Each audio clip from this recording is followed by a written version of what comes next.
Hello, welcome to my Joe Life.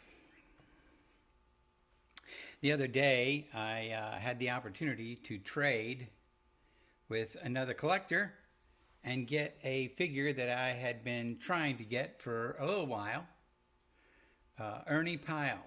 So he didn't cost me anything except the shipping because I traded something for him, something that was a blessing to him, and now I receive Ernie Pyle that is going to be a blessing to me. Maybe blessing is not the best word for it, but just so you know that some people like to golf, some people like sports, some people like to hunt, and all those things are well and good. But for me, I like my G.I. Joes. That's what I enjoy. And so whenever I want to have some downtime or relaxation, I pull out my Joes and either do a custom setup or my grandson and I, we sometimes play battles out in the yard. We have all kinds of fun with G.I. Joe. So here I want to talk just a little bit about this set. It came with a helmet, a regular World War II helmet, pair of goggles. Everybody always needs goggles. And then it came with this shovel, which has his initials, Ernie Pyle. I don't know if you can see them, but it has his initials, EP, right on the shovel. Not sure that, let's see if we can get him to focus. There you go. EP, right on the shovel. See it a little bit better there, maybe? Yeah. It also came with this typewriter. Now this typewriter, this is a replica of what he used during World War II. It comes with a copy of the newspaper that he used to print for the military, and a table. Now the chair, that's something that I already had, but he fits nicely in it.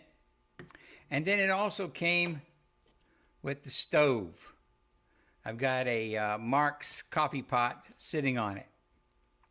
The figure itself looks a lot like Ernie Pyle. It's a good head sculpt. He has a necktie or a neck scarf. Hat fits nicely. He's got the hands with the fingers that move. A very cool looking canteen. Got the regular World War II boots. So he came as an exciting figure to me. I really wanted to get him for a long time because he's a war correspondent. He's somebody that was right there with the soldiers. He was somebody that would go out and talk with the men, get their story. It has a patch on his sleeve. I don't know if you can see that. Let's see if we can get it to focus here. Yeah, there you go. And the patch itself says War Correspondent right on it. Let's see here. There you go. So it's a really neat figure. It's going to allow me to do some setups, some different setups with my G.I. Joe and my custom figures. Letting him visit with the troops. Letting him drink coffee with the troops, and letting him get a story for this coming week's Stars and Stripes. Really awesome. One of the things that I learned about him is that all the soldiers liked him because, you know, he was a likable guy. He got right down in the trenches with him. The reason they gave the shovel is because I believe I read where he even had helped dig trenches and foxholes with the soldiers.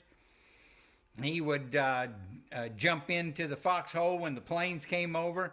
I mean, he was just a regular guy with all the soldiers, and they just loved him, and he loved them. He would tell the stories of what was happening out in the battlefield back home, where the family could kind of read about what was happening to their family and kind of feel connected. I guess the sad part of the story is on April the 18th, 1948, in a Pacific island, he was killed by a machine gun. The enemy shot into the area where he was, and he died.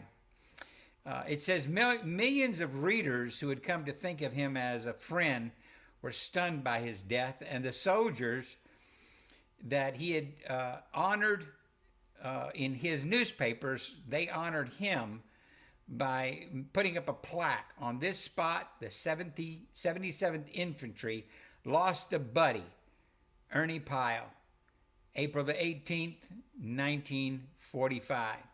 So I hope you've enjoyed my little review of Ernie Pyle. And if you get a chance to get him, pick him up somewhere. Well, thank you for joining me on My Toy Life. Until next time, like, share, comment, and subscribe.